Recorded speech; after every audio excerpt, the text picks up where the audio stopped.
It's been 10 years. However, Tony called me out of the blue, and I couldn't help but wonder what he wanted from me. To my surprise, he said something shocking. I'm going back to your home with my wife, so you need to leave. That place belongs to us. I couldn't believe what I heard. I decided to set the record straight for Tony, who was still living in a fantasy world. Our family home will never be in your hands.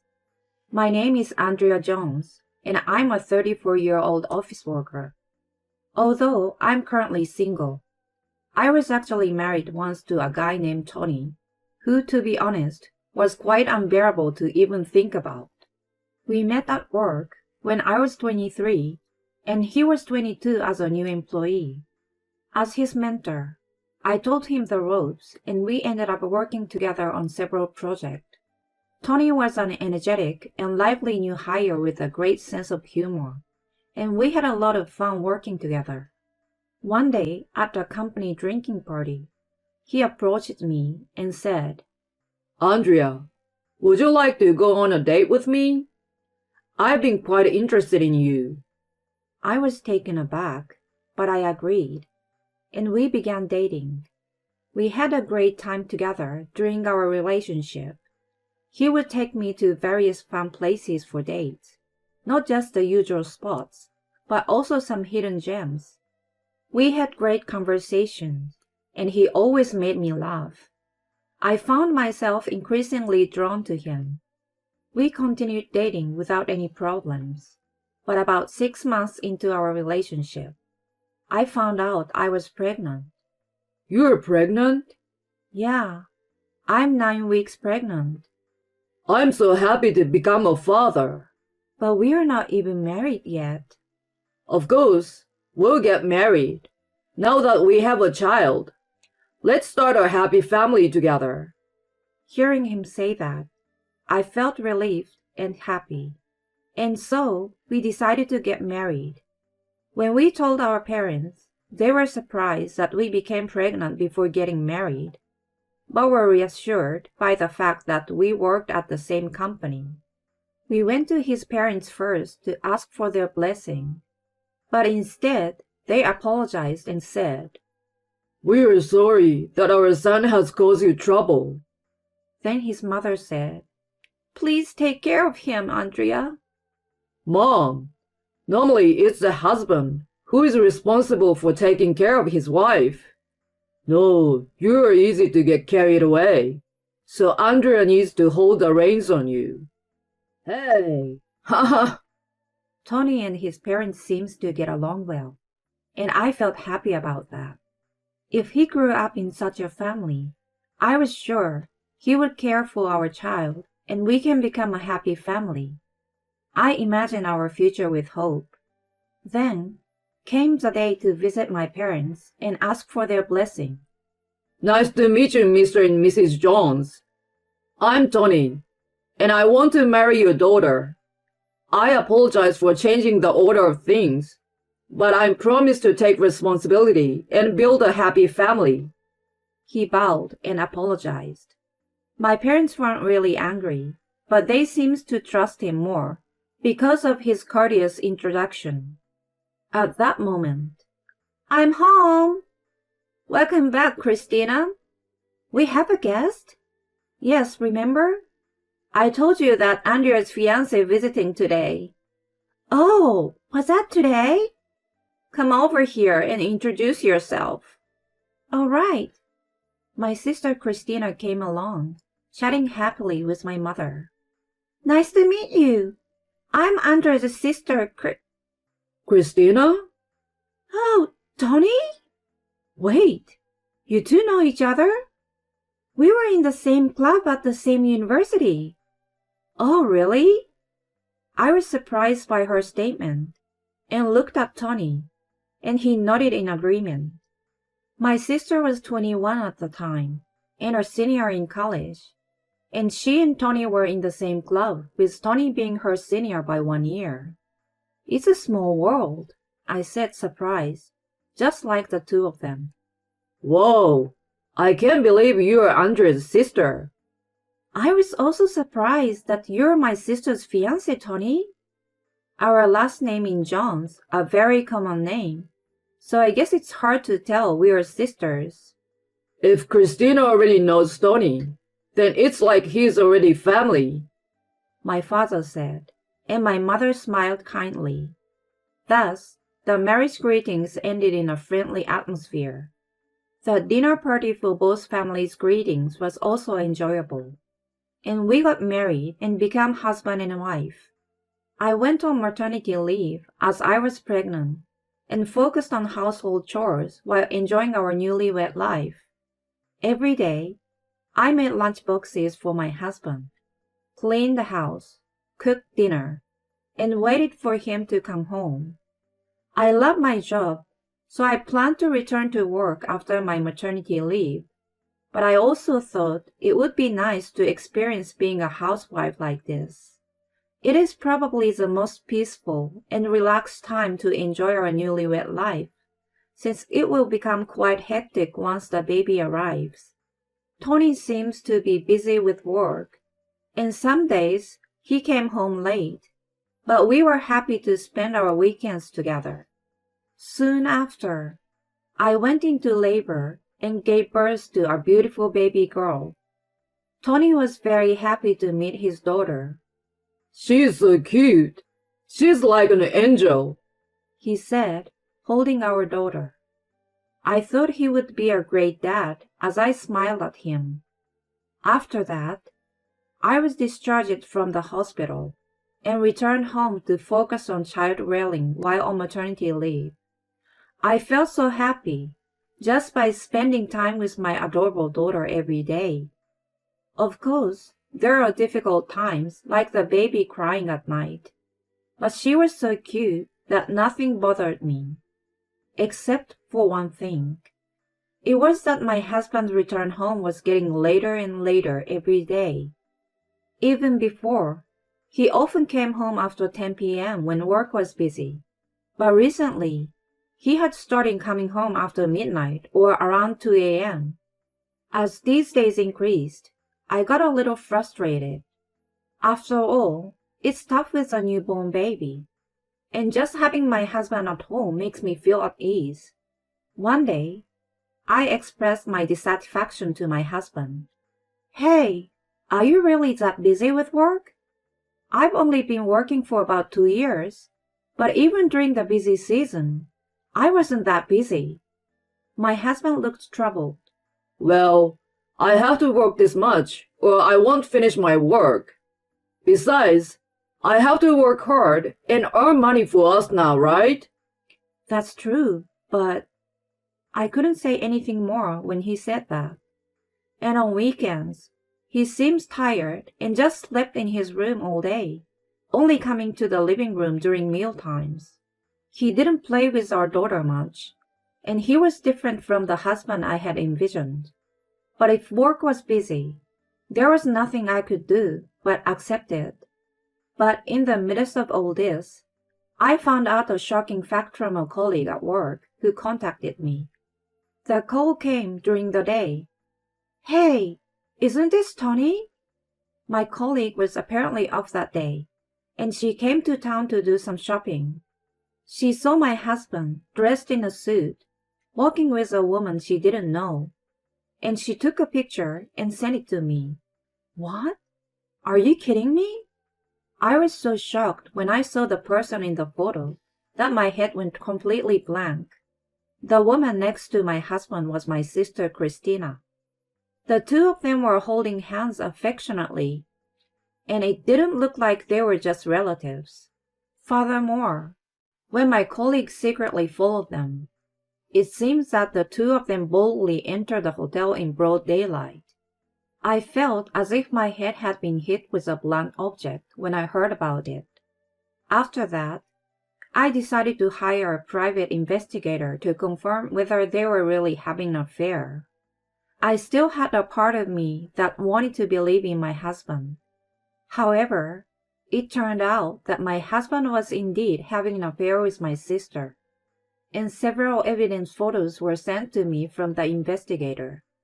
When I asked my colleague, She said that my husband hadn't been working overtime for the past few years and always left work on time. In other words, he had been lying to me and meeting with my sister all along. With the evidence in hand, I felt an indescribable anger toward my husband and sister. I immediately confronted my husband, showing him the evidence photos and asking him what he thought he was doing by having an affair with my sister. He couldn't deny it and eventually confessed. Christina was the one who came on to me. At first, we were meeting with a few friends from the university club, but then we started meeting alone. Before we knew it, we were meeting more than half of the week. That's enough. Do you think you can get away with doing something like this? I'm going to divorce you and make you pay alimony. I guess that's inevitable. Of course. I will make Christina pay too. Huh? He was very surprised when I said that. She's still a student and will graduate soon. It's too cruel to demand alimony from your own sister.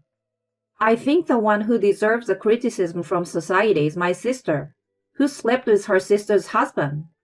If you don't want to burden Christina, then you should pay for both of you. Considering the going rate, it would be around $70,000 for two people. $70,000? That's outrageous. You did something that warrants that kind of payment.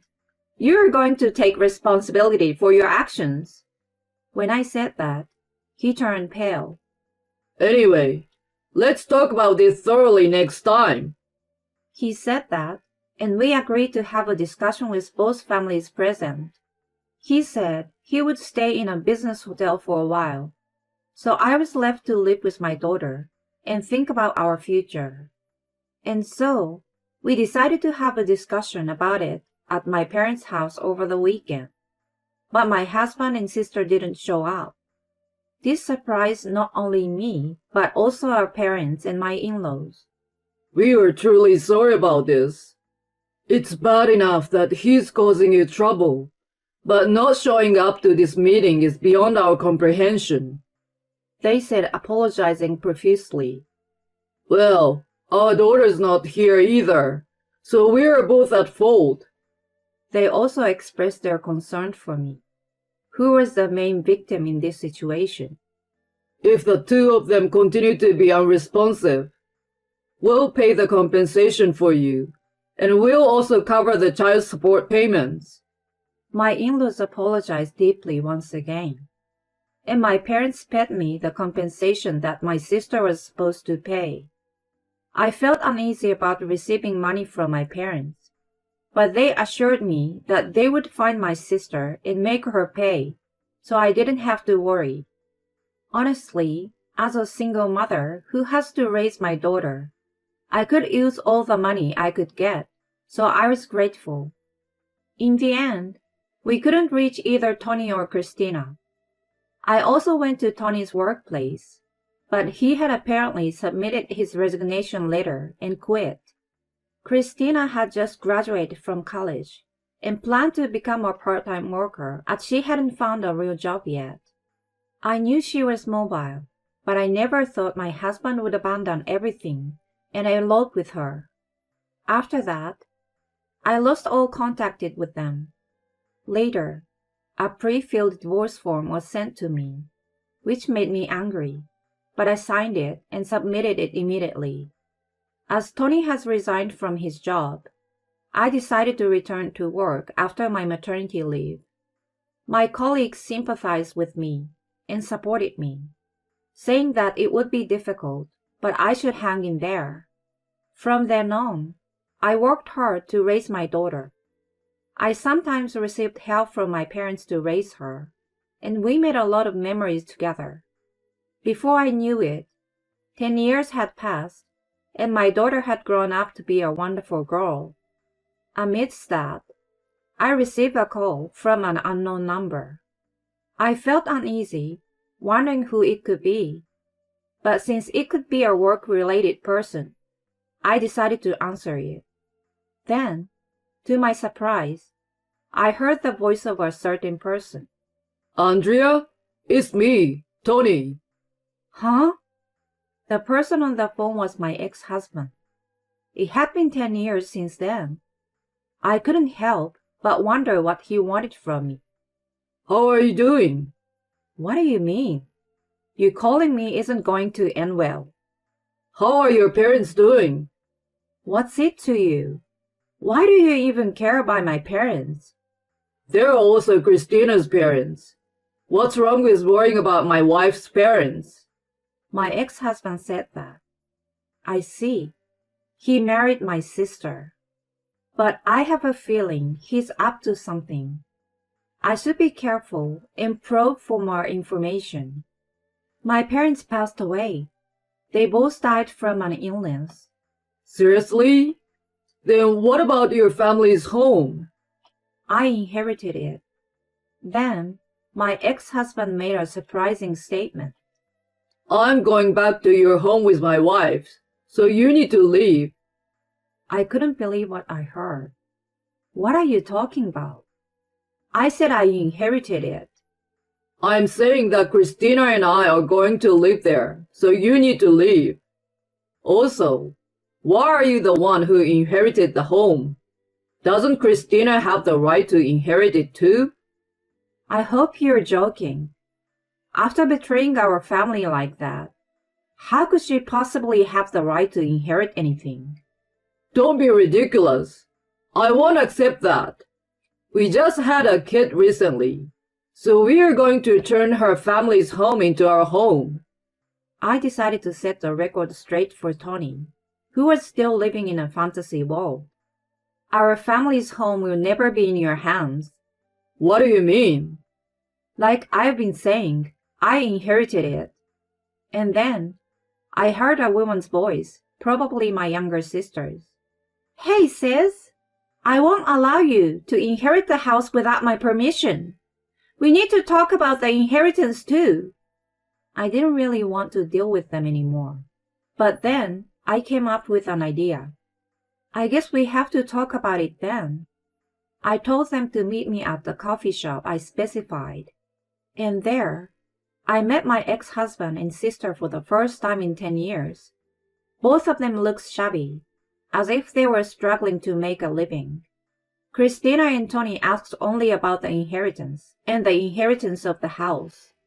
I was amazed that they didn't seem to feel sad that our parents had passed away. Actually, the story about our parents' death was a lie. They are living in a different house now. They had sold the old family home so that Christina couldn't return. But I didn't mention that fact, and I just nodded along with their talk. Christina said, "We'll leave it to you to divide the inheritance then." And they left the coffee shop. That was the beginning of my plan. An hour later, I received a call from a friend who had helped me with my plan. I had asked my friend to tell my sister and ex-husband to find out their current address. Once I got the address, I reported it to both sets of parents. Soon after, both sets of parents and I rushed to my sister's house. "Why are you here?" They were quite shocked by our sudden visit. Both sets of parents demanded reimbursement for the money they had paid in advance for consolation money and child support. "We don't have any money to pay you back. We've been working part-time jobs and barely making ends meet." They said that, but our parents didn't forgive them. If that's the case, then you will have to consult with the police or a lawyer and figure out what to do. The word police and lawyer made my sister's and Tony's face turn pale. "That's going to be a problem. If it's okay to pay little by little, we'll pay. So please forgive us," they pleaded while crying. My parents and in-law reluctantly agreed to the condition and told the two that if the payment was delayed, they would immediately take legal action. Christina and Tony fell to the ground with a defeated expression. Did they seriously think they could be forgiven after 10 years? They were really living in a fantasy world. It's a shame that the child has to be raised by such a couple. I can only pray that the child learns from their parents' mistakes. Meanwhile, I live happily with my lovely daughter and my parents. My daughter studies hard and happily tells me about her good grades at school.